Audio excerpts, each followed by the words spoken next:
Nagpalit ka ba ng LED bulb sa iyong motor? Tapos ganito yung issue niya. Kapag nagsisignal light ka ay sumasabay yung headlight niya. So ganyan. Kumukurap siya. So gagawa natin yan ng paraan para hindi siya sumabay yung blink niya sa signal light. Tapos ito rin sa brake light, kapag nagpepreno tayo, yan, humihina yung ilaw niya. So ito lang yan guys. Ito yung gagamitin natin para hindi siya sumabay sa signal light at yung brake light, para maging steady na lang siya. Gagamit tayo ng horn relay. Ayan. Tuturuan ko kayo kung paano ko to gagawin. So ito yung gagawin natin guys. Dito sa mismong socket ng headlight niya, ayan, puputulin natin yung body ground. So yung ground nito sa Wave 125R ay color green. Ayan, ito yung high at ito yung low. Tapos yung ground niya, ito yung kulay green. Tapos guys, yung dito sa high and low switch niya, dito sa socket niya, yung sa gitna, puputulin din natin yan. Ayan, nakaputol na siya yung sa gitna ng socket. Tapos ito. Tapos idudugtong natin yung horn relay natin. Tuturuan ko kayo. So may numbering kasi to guys. Ayan. Itong sa itaas, ito yung number 87. Tapos itong sa ibaba, yung number 86.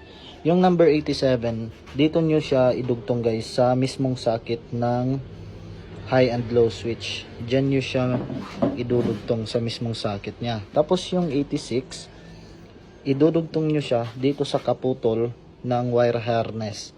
Ayan, ganito kasi yan. Ayan. Tapos ito yung ang 86, dito natin ilalagay. So itong number 1, number 85 ng horn relay natin, dito natin siya idudugtong sa mismong harness ng headlight socket natin. Dito siya mismo guys. Ayan, dyan mismo sa harness. Hindi dito guys dito sa socket. Dito siya ilalagay, idudugtong natin. So ito yung number 30, ipapagapang natin doon sa mismong battery ng ating motor, sa positive. Ayan, so na-tap ko na yan. Ito yung number 30 na wire guys, sa horn relay. Ayan. So meron pa tayong isang wire. Ito yung wire ng mismong socket niya. Ito naman siya guys ay ground. Itatap natin to sa mismong negative ng battery niya. So ito yung negative. Ayan. So itatap natin dito. So ayan guys, itong socket niya na ground ay dinirect ko siya sa negative ng battery. Tapos yung 30, ito, yung 30 dito ay dinirect ko siya papuntang positive.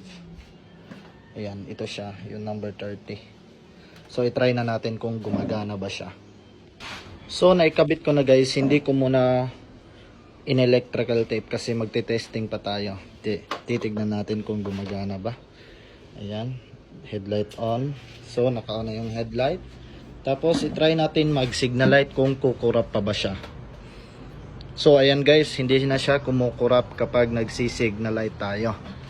Ayan. Tapos mas lumiwanag yung ilaw niya guys. Tapos dito sa kabila. Ayan. Wala na siyang kurap guys. Tapos try natin i-brake. Ayan. So hindi na rin siya nag-blink guys. Di katulad nung kanina na pumapatay yung ilaw niya kapag nagbi-brake tayo. So yun lang, babalutin ko na lang to lahat tapos na tayo sa ating trabaho. So ito na siya guys. Ayan.